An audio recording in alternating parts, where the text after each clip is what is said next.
Bike riding ಡಿಸ್ಕಿಗೆ ಹೆಚ್ಚು ಸಮಸ್ಯೆಯನ್ನು ಕೊಡ್ತದೆ. ಮೊಬೈಲ್ ತೊಗೊಂಡಾಗ ನೀವು ಕಣ್ಣಿನ ನೇರಕ್ಕೆ ಇಟ್ಕೊಂಡು ಯಾವತ್ತೂ ಮಾಡೋದಿಲ್ಲ. ಅವರ ಪೋಸ್ಚರ್ ಕರೆಕ್ಷನ್ ಇಲ್ಲದೇ ಇರುವಂಥದ್ದು ನೀವು ಓಲ್ಡ್ ಏಜಲ್ಲಿ ಕಮ್ಮಿ ನೋಡ್ತೀರಿ. ಯಂಗ್ ಏಜಲ್ಲಿ ಇದು ಜಾಸ್ತಿ. ಮಕ್ಕಳು ಓದಬೇಕಾದ್ರೆ ಬಗ್ಗಿ ಟೇಬಲ್ ಮೇಲೆ ಮಾಲಾಗಿ ಬರೆಯುವಂಥವ್ರು ಇರ್ತಾರೆ. ಈಗ ನಾನು ಮೊಬೈಲ್ ನೋಡಿ ನೋಡಿ ನೋಡಿ ನನಗೆ ಕುತ್ತಿಗೆ ನೋವು ಬಂತು. ನಾನೇನು ಮಾಡ್ತಾ ಇದ್ದೇನೆ, ಒಂದು ಪೇನ್ ಕಿಲ್ಲರ್ ತೊಗೊಂಡು ಮತ್ತೆ ಸಹ ಮೊಬೈಲ್ ನೋಡ್ತಾ ಇದ್ದೇನೆ. ನಮಸ್ಕಾರ, ನೀವು ನೋಡ್ತಾ ಇದ್ದೀರಾ M2 ಹೆಲ್ತ್. ನಾನು ರಕ್ಷಾ. ಇವತ್ತಿನ ಕಾರ್ಯಕ್ರಮದಲ್ಲಿ ಸ್ಲಿಪ್ ಡಿಸ್ಕ್ ಸಮಸ್ಯೆ ಬಗ್ಗೆ ಮಾತನಾಡೋದಕ್ಕೆ, ಯಾಕೆ ಈ ಸಮಸ್ಯೆ ಬರ್ತಾ ಇದೆ, ಹೆಚ್ಚು ಯಾರಲ್ಲಿ ಈ ಸಮಸ್ಯೆ ಕಂಡು ಬರ್ತಾ ಇದೆ, ಇದಕ್ಕೆ ಆಯುರ್ವೇದದಲ್ಲಿ ಇರತಕ್ಕಂತಹ ಟ್ರೀಟ್ಮೆಂಟ್ ಅಂದ್ರೆ ಚಿಕಿತ್ಸೆ ಏನು ಅನ್ನೋದ್ರ ಬಗ್ಗೆ ಸಾಕಷ್ಟು ಮಾಹಿತಿಯನ್ನ ತಿಳಿಸ್ಕೊಡೋದಕ್ಕೆ ನಮ್ಮ ಜೊತೆ ಇದ್ದಾರೆ ಆಯುರ್ವೇದ ವೈದ್ಯರಾದಂತಹ ಡಾಕ್ಟರ್ ನಿಶಾಂತ್ ಪೈ. ಅವರನ್ನ ಕಾರ್ಯಕ್ರಮಕ್ಕೆ ವೆಲ್ಕಮ್ ಮಾಡೋಣ. Sir, welcome to the show. Thank you. Sir, ನಾನು ಹೇಳ್ತಾ ಇದ್ದೆ ಸ್ಲಿಪ್ ಡಿಸ್ಕ್ ಸಮಸ್ಯೆ ಅಂತ. ಅತಿ ಹೆಚ್ಚು ಸಮಸ್ಯೆಗಳು ಇತ್ತೀಚಿನ ದಿನಗಳಲ್ಲಿ ಆರೋಗ್ಯದ ವಿಚಾರದಲ್ಲಿ ಕಂಡು ಬರ್ತಾನೆ ಇದೆ. ಸೊ ಸ್ಲಿಪ್ ಡಿಸ್ಕ್ ಕೂಡ ಒಂದು ಇದರಲ್ಲಿ ಎಷ್ಟು ಪ್ರಮಾಣ ಜಾಸ್ತಿ ಆಗಿದೆ ಅಂತ ಕಳೆದ ಒಂದು ದಶಕಕ್ಕೆ ಹೋಲಿಸಿದ್ರೆ ಸ್ಲಿಪ್ ಡಿಸ್ಕ್ ಪ್ರಾಬ್ಲಮ್ ಕಳೆದ ಒಂದು ದಶಕಕ್ಕೆ ಹೋಲಿಸಿದ್ರೆ ಇದು ದುಪ್ಪಟ್ಟಾಗಿದೆ ಅಂತ ಹೇಳ್ಬೋದು. ಯಾಕೆ ಅಂದ್ರೆ ಒಂದು ಡಿಸ್ಕಿನ ಸಮಸ್ಯೆ ಈಗ ಒಂದು 10 ಜನರಲ್ಲಿ ಇಬ್ಬರಿಗಂತೂ ಇದ್ದೇ ಇದೆ. ಕೆಲವರಿಗೆ ಸಣ್ಣ ಪ್ರಮಾಣದಲ್ಲಿ ಇರ್ಬೋದು, ಕೆಲವರಿಗೆ ದೊಡ್ಡ ಪ್ರಮಾಣದಲ್ಲಿ. ನನ್ನ ಒಂದು ಅಂದಾಜಿನ ಪ್ರಕಾರ ನೀವು 10 ಜನನ ಸುಮ್ಮನೆ ಸ್ಕ್ರೀನ್ ಮಾಡಿದ್ರು ಕೂಡ ಒಬ್ರಿಗೆ ಅಥವಾ ಇಬ್ಬರಿಗೆ ಬಂದೇ ಬರ್ತದೆ ಅಂತ ನನ್ನ ಲೆಕ್ಕ. ಇದು ಡಿಸ್ಕಿನ ಸಮಸ್ಯೆ. ಇದಕ್ಕೆ ಕಾರಣಗಳು ಕೂಡ ಹೆಚ್ಚು. ಅಂದ್ರೆ ಇದರಿಂದ ಬಂತು ಅದರಿಂದ ಬಂತು ಅನ್ನೋದಕ್ಕಿಂತ ಕೆಲವರಿಗೆ ವೆಯ್ಟ್ ಎತ್ತಿದ್ರಿಂದ ಬಂತು, ಕೆಲವರಿಗೆ ಇದ್ರ ಬಗ್ಗೆ ಕೆಲಸ ಮಾಡೋದ್ರಿಂದ ಬಂತು. ಖಾಲಿ ಕೆಲಸ ಮಾಡೋದ್ರಿಂದ ಬಂತು ಅಂತ ಕೇಳಿದ್ರು ಆಗೋದಿಲ್ಲ. ಕೆಲವರು ಖಾಲಿ ಕಂಪ್ಯೂಟರ್ ಕೂತಾರೆ, ಇವರಿಗೂ ಡಿಸ್ಕೌಂಟ್ ಅಲ್ಲ ಅಂತ ಆಯ್ತು.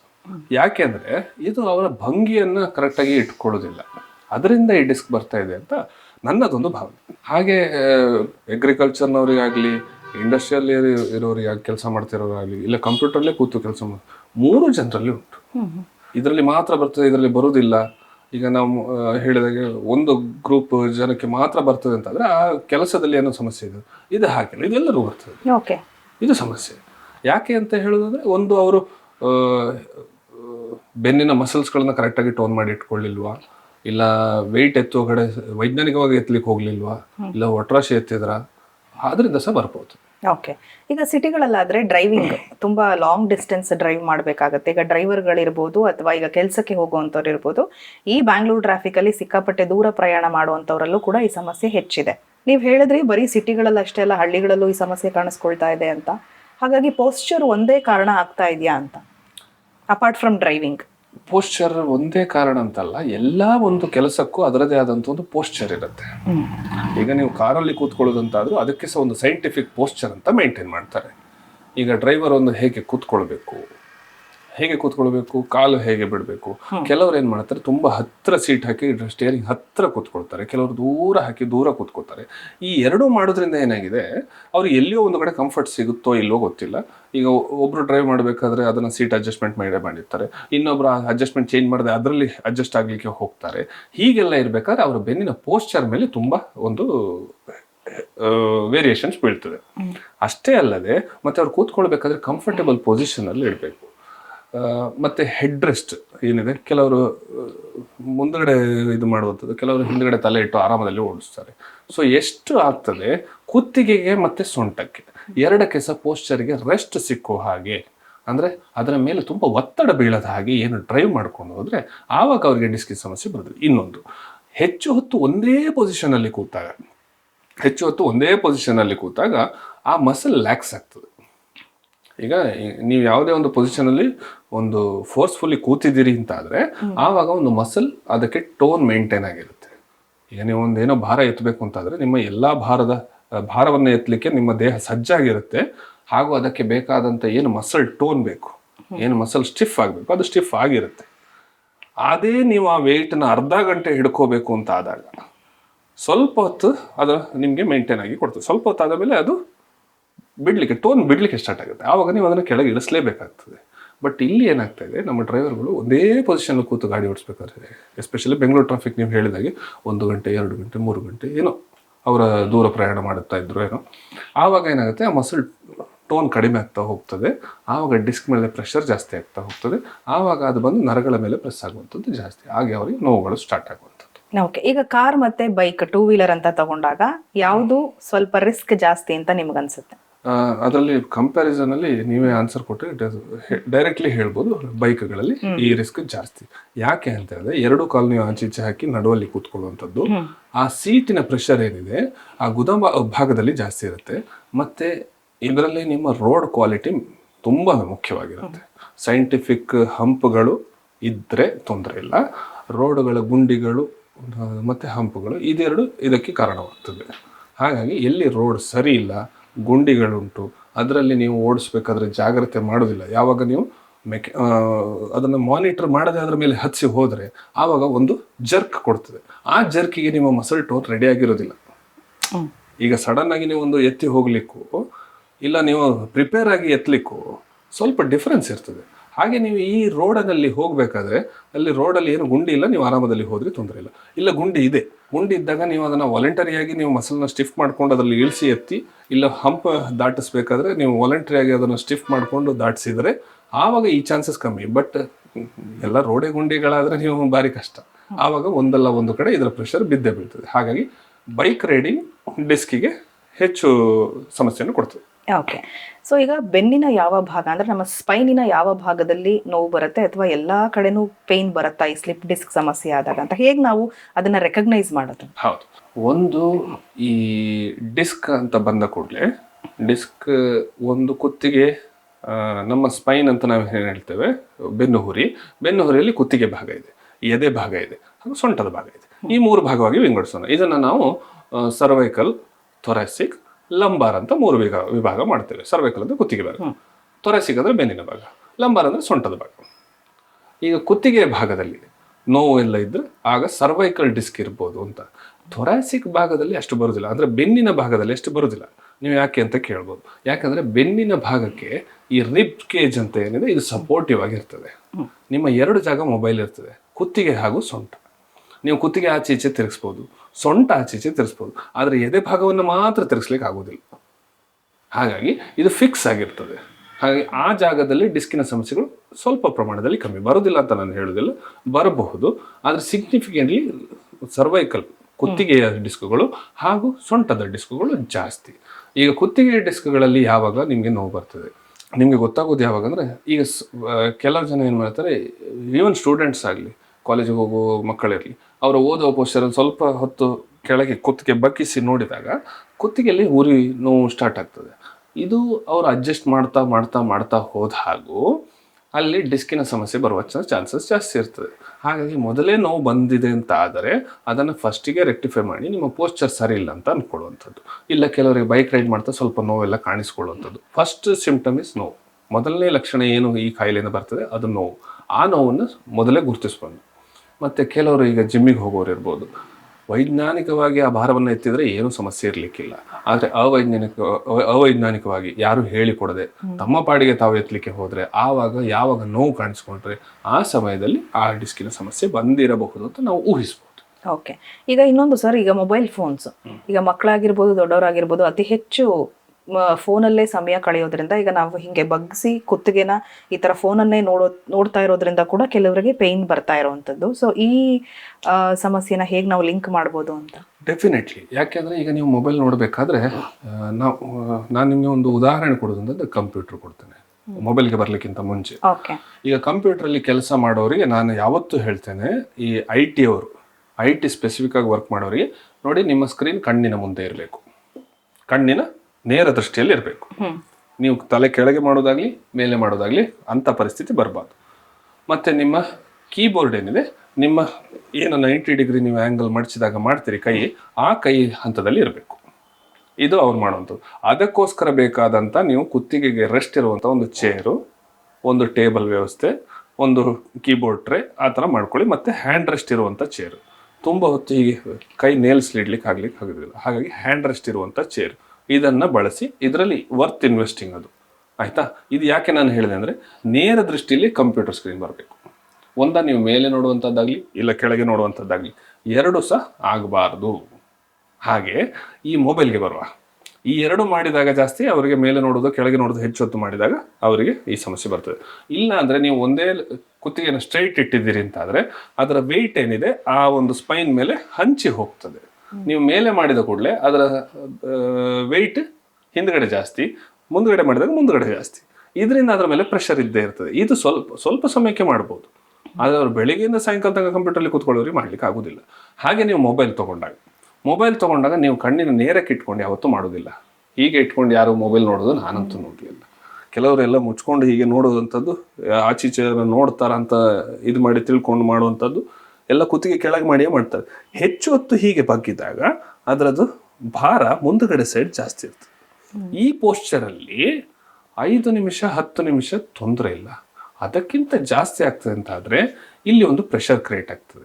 ಈ ಪ್ರೆಷರಿನಿಂದ ಆ ಒಂದು ಸ್ಪೈನಿನ ಮೇಲೆ ಪ್ರೆಷರ್ ಬಿದ್ದು ಡಿಸ್ಕ್ ಹೊರಗೆ ಬಂದು ನರಕ್ಕೆ ಒತ್ತುವಂಥದ್ದು. ಇದು over A period of time, ಒಂದೇ ಸಲ ಆಗುದಿಲ್ಲ. ಇವತ್ತು ಮೊಬೈಲ್ ನೋಡಿದ್ರೆ ಇವತ್ತು ಡಿಸ್ಕ್ ಬರುತ್ತಿಲ್ಲ. ಇದು ಸತತವಾಗಿ ಎಲ್ಲಿ ನಡೀತದೆ ಅಲ್ಲಿ ಡಿಸ್ಕ್ನ ಸಮಸ್ಯೆ ಬರುವ ಚಾನ್ಸಸ್ ಉಂಟು. ಸೊ ನಿಮ್ಮಲ್ಲಿ ಈ ಡಿಸ್ಕ್ ಸಮಸ್ಯೆ ಇರೋರು ಪೇಷಂಟ್ಸ್ ಏನು ಬರ್ತಾರೆ, ಯಾವ ವಯಸ್ಸಿನವರಲ್ಲಿ ಹೆಚ್ಚು ಸಮಸ್ಯೆ ಕಾಣ್ತಾ ಇದೆ ಸರ್? ಜೊತೆಗೆ ಅದರ ಸಿಂಪ್ಟಮ್ಸ್ ಏನು ಅಂತ, ಒಂದೇ ಸಲ ಪೇನ್ ಬರುತ್ತಾ, ಬಿಟ್ಟು ನೋವು ಬರುತ್ತಾ, ಯಾವಾಗ ಅವರು ಡಾಕ್ಟರ್ ಹತ್ರ ಹೋಗಬೇಕು ಟ್ರೀಟ್ಮೆಂಟ್ ತಗೊಳ್ಳೋದಕ್ಕೆ? ಖಂಡಿತವಾಗಿ ಇದರಲ್ಲಿ ಏನಾಗ್ತದೆ, ನಾನು ಮೊದಲೇ ಹೇಳಿದ ಹಾಗೆ ಕೆಲವರು ಈಗ ಅವೈಜ್ಞಾನಿಕವಾಗಿ ಭಾರ ಎತ್ತಿದ್ರು ಅಂತ ಅವರಿಗೆಲ್ಲ ಸಡನ್ ಬರುವಂಥದ್ದು. ಒಂದೇ ಸಲ ಕ್ಯಾಚಿ ಪೇನ್ ಬರ್ತದೆ, ಅಲ್ಲಿಂದ ಅವರಿಗೆ ಮೂವ್ ಮಾಡ್ಲಿಕ್ಕೆ ಆಗುವುದಿಲ್ಲ. ನಾನು ಎಲ್ಲಿ ತನಕ ನೋಡಿದೆ ಅಂದರೆ ಕೆಲವರು ಭಾರ ಎತ್ತಲಿಕ್ಕೆ ಹೋಗಿ ಅಲ್ಲೇ ಸ್ಟ್ರಕ್ ಆಗಿ ಅಲ್ಲಿಂದ ಎಮರ್ಜೆನ್ಸಿಯಲ್ಲಿ ತಂದ ಸ್ಥಿತಿ ಸಹ ಉಂಟು. ಹಾಗೆ ಕೆಲವರಿಗೆ over A period of time, 1 ವರ್ಷ 2 ವರ್ಷ ಸಣ್ಣ ನೋವು ಏನಿತ್ತು ಅದು ಹಗುರವಾಗಿ ಉಲ್ಬಣ ಆಗ್ತಾ ಡಿಸ್ಕೇಯಾಗಿ ತಿರುಗಿತು. ಇದು 2 ಸಹ ಬರ್ತದೆ. ಇದು ಬರುವಂಥದ್ದು ಯಂಗರ್ ಜನ್ರೇಷನಲ್ಲಿ ಮತ್ತು ಮಿಡಲ್ ಏಜಲ್ಲಿ ಸ್ವಲ್ಪ ಮಟ್ಟಿಗೆ ಬರ್ತದೆ. ಆದರೆ ಯಂಗರ್ ಜನ್ರೇಷನಲ್ಲಿ ಡಿಸ್ಕಿನ ಸಮಸ್ಯೆ ಜಾಸ್ತಿ ಇತ್ತೀಚೆಗೆ ಕಾಣಿಸ್ತಾ ಉಂಟು. ಓಲ್ಡರ್ ಜನ್ರೇಷನ್ಗೆ ಬರೋದಿಲ್ಲ ಅಂತಲ್ಲ, ಬರಬಹುದು, ಆದರೆ ಅವರು ಅಂಥ ಮೆಕ್ಯಾನಿಕಲ್ ಕೆಲಸ ಮಾಡೋದಿಲ್ಲ. ಮೆಕ್ಯಾನಿಕಲ್ ಅಂದರೆ ಅವರ ಅಷ್ಟು ಭಾರ ಎತ್ತೋದು ಇಲ್ಲ, ಅಷ್ಟು ಮೊಬೈಲ್ ನೋಡುವಂಥದ್ದು, ಅಷ್ಟು ಅವರ ಪೋಸ್ಚರ್ ಕರೆಕ್ಷನ್ ಇಲ್ಲದೇ ಇರುವಂಥದ್ದು ನೀವು ಓಲ್ಡ್ ಏಜಲ್ಲಿ ಕಮ್ಮಿ ನೋಡ್ತೀರಿ. ಯಂಗ್ ಏಜಲ್ಲಿ ಇದು ಜಾಸ್ತಿ, ಪೋಸ್ಚರ್ ಕರೆಕ್ಷನ್ ಇರೋದಿಲ್ಲ. ನೀವು ನೋಡಿ ಬೇಕಾದರೆ ಮಕ್ಕಳು ಓದಬೇಕಾದ್ರೆ ಬಗ್ಗಿ ಟೇಬಲ್ ಮೇಲೆ ಮಾಲಾಗಿ ಬರೆಯುವಂಥವ್ರು ಇರ್ತಾರೆ. ಹಾಗೆ ಈ ಪೋಸ್ಚರ್ ಮೇಂಟೈನ್ ಅಂದರೆ ಇದು ಸರಿಯಾದ ಪೋಸ್ಚರ್ ಅಲ್ಲ. ಇದನ್ನು ಹೆಚ್ಚು ಹೊತ್ತು ಮಾಡುವಾಗಿಲ್ಲ. ಹಾಗಂತ ಮಕ್ಕಳಲ್ಲಿ ಡಿಸ್ಕ್ ಬರ್ತದೆ ಅಂತ ನಾನು ಹೇಳೋದಲ್ಲ. ಇದು ದೊಡ್ಡವರಾಗ್ತಾ ಆ ಪೋಸ್ಚರ್ ಕರೆಕ್ಷನ್ನೇ ಇಲ್ಲ ಅಂತಾದರೆ ಮತ್ತೆ ಡಿಸ್ಕ್ ಬರುವಂಥದ್ದು. ಮತ್ತು ನೀವು ನೋಡಿರ್ಬೋದು, ಶಾಲೆಯಿಂದ ಬಂದ ಕೂಡಲೇ ಬ್ಯಾಗ್ ಬಿಸಾಡಿ ಸೋಫಾ ಮೇಲೆ ಮಲಗಿ ಟಿವಿ ನೋಡುವಂಥದ್ದು. ಆ ಸೋಫಾದಲ್ಲಿ ಒಂದು ಕೈ ಇಡ್ಲಿಕ್ಕೆ ಜಾಗ ಇರ್ತದೆ, ಅದಕ್ಕೆ ಕುತ್ತಿಗೆ ಇಟ್ಟಿರ್ತಾರೆ, 90 ಡಿಗ್ರಿಯಲ್ಲಿ ಕುತ್ತಿಗೆ ಬಗ್ಗಿರ್ತದೆ. ಇದರಲ್ಲಿ ಸಮಸ್ಯೆ ಉಂಟು. ಇಂಥ ಒಂದು ಇದನ್ನು ಯಂಗರ್ ಜನ್ರೇಷನಲ್ಲಿ ನಾವು ಇತ್ತೀಚೆಗೆ ನೋಡ್ಬೋದು. ಓಕೆ, ಈಗ ಪೇನ್ ಕಿಲ್ಲರ್ಸ್ಗೆ ಮೊರೆ ಹೋಗುವಂಥದ್ದು, ತುಂಬ ಜನ ನೋವನ್ನು ಕಂಟ್ರೋಲ್ ಮಾಡ್ಕೊಳಕ್ ಆಗದಿರೆ, ಸೊ ನಮಗೆ ತಾತ್ಕಾಲಿಕವಾಗಿ ಒಂದು ರಿಲೀಫ್ ಬೇಕು ಅನ್ನೋ ಕಾರಣಕ್ಕಾಗಿ ಪೇನ್ ಕಿಲ್ಲರ್ಸ್ನ ತಗೊಳ್ತೀವಿ. ಆ ಪೇನ್ ಕಿಲ್ಲರ್ಸಿಂದ ಆಗುವಂಥ ಸೈಡ್ ಎಫೆಕ್ಟ್ಸ್ ಏನು? ನೋಡಿ, ಒಂದು ಮೊದಲನೇದಾಗಿ ನೋವು ಏನಿದೆ, ನೋವು ನಿಮ್ಮ ದೇಹದ ಒಂದು ಲಕ್ಷಣ. ಯಾಕೆ ಈ ಲಕ್ಷಣ ಬಂತು ಅಂದರೆ ಯಾವುದೋ ಒಂದು ಎಲ್ಲೋ ಸರಿ ಇಲ್ಲ, ಅದಕ್ಕಾಗಿ ಆ ಒಂದು ನೋವು ಬಂದಿರ್ತದೆ. ಆ ನೋವನ್ನು ನಾವು ಅಡ್ರೆಸ್ ಮಾಡಬೇಕು. ನೋ ಡೌಟ್, ನೀವು ಪೇನ್ ಕಿಲ್ಲರ್ ಕೊಡ್ತಾರೆ, ಡಾಕ್ಟ್ರು ಕೂಡ ಪ್ರಿಸ್ಕ್ರೈಬ್ ಮಾಡ್ತಾರೆ, ನೀವು ಕೂಡ ತಗೋತಾ ಇದ್ದೀರಿ, ಅದರಲ್ಲೇನು ತಪ್ಪಿಲ್ಲ. ಆದರೆ ಪದೇ ಇದನ್ನು ರಿಪೀಟ್ ಮಾಡುವಂಥದ್ದು ಒಳ್ಳೆಯದಲ್ಲ. ಯಾಕೆ ಅಂದರೆ ಯಾವುದೇ ಒಂದು ಔಷಧಿಗೆ ಅದರದೇ ಆದಂಥ ಒಂದು ಮಹತ್ವ ಇರ್ತದೆ, ಅದಕ್ಕಾಗಿ ಕೊಡಬೇಕಾಗ್ತದೆ. ಮತ್ತು ಅದರದ್ದು ಕೆಲವು ಡೋಸೇಜ್ ಅಂತ ಇರುತ್ತೆ, per day dosage, per kg body weight ಪ್ರಕಾರ ಅದರ ಡೋಸೇಜ್ ಇರುತ್ತೆ.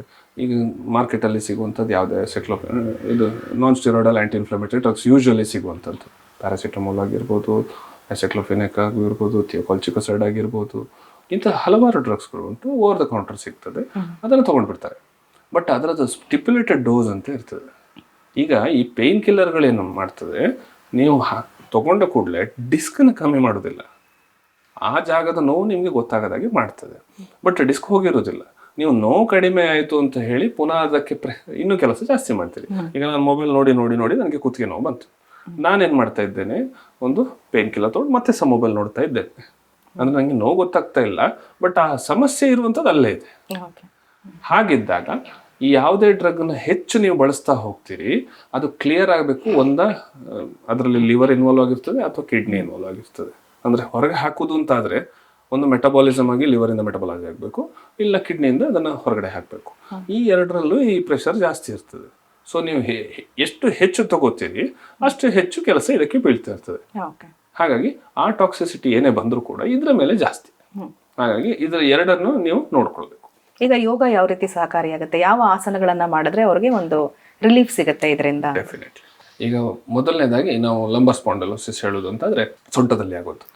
ಸೊಂಟದಲ್ಲಿ ಆಗುವಂಥದ್ದಕ್ಕೆ ನೀವು ಭುಜಂಗಾಸನ ಅಂತ ಏನು ಮಾಡ್ತೀವಿ, ಅದು ಒಂದು ಬೆಸ್ಟ್ ರಿಲೀಫ್. ಇಮ್ಮಿಡಿಯೇಟ್ ಒಂದು ಸ್ಟಿಫ್ನೆಸ್ ಎಲ್ಲ ಕಡಿಮೆ ಮಾಡಲಿಕ್ಕೆ ಭುಜಂಗಾಸನ ಬೆಸ್ಟ್. ಇಲ್ಲ ಸುಮ್ಮನೆ ಶವಾಸನದಲ್ಲಿ ಒಂದು 5 ನಿಮಿಷ ಮಲಗಿ ರಿಲ್ಯಾಕ್ಸ್ ಮಾಡಿದರೆ ಉಂಟಲ್ಲ ಅಷ್ಟೇ.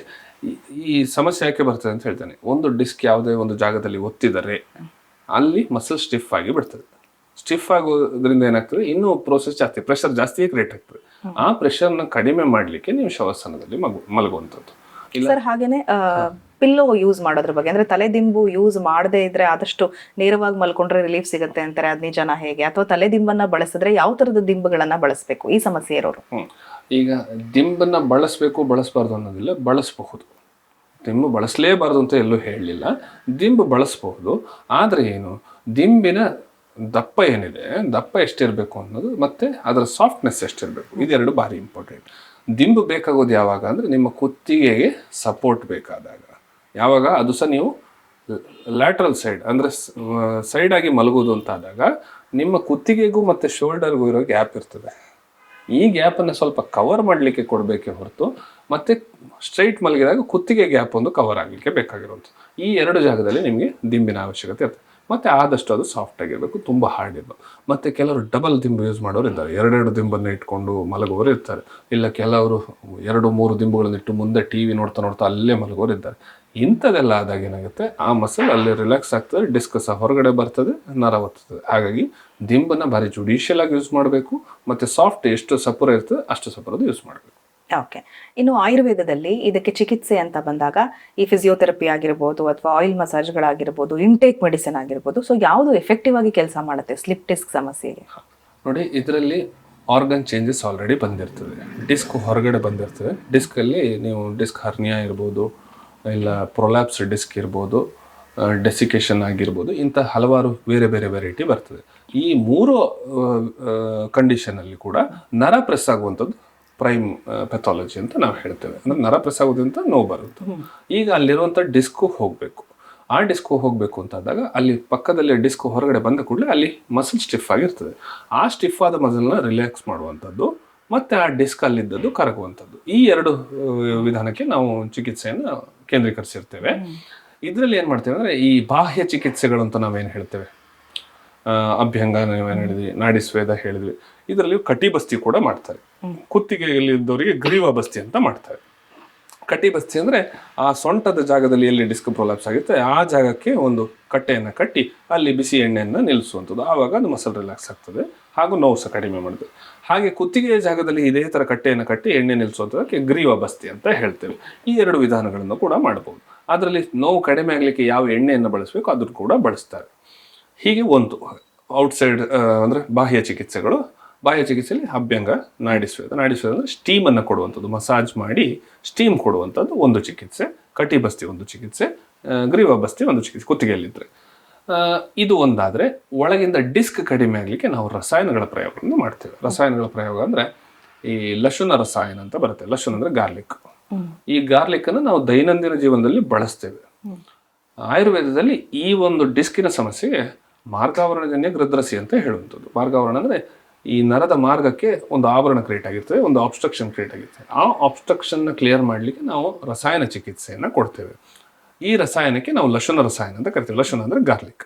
ಲಶುನವನ್ನು ಶಾಸ್ತ್ರೋಕ್ತವಾದ ಒಂದು ವಿಧಾನದಲ್ಲಿ ಏನು ಕೊಡುವಂಥದ್ದು, ಅಂದರೆ ಶಾಸ್ತ್ರೋಕ್ತ ವಿಧಾನ ಅಂದರೆ ರೆಗ್ಯುಲರ್ ಆಗಿ 1 ಎಸ್ಳು 2 ಎಸ್ಳು ಅಲ್ಲ, ನಾವು ಅದರದ್ದು ಕ್ಯಾಪ್ಸೂಲ್ ಮಾಡ್ತೇವೆ.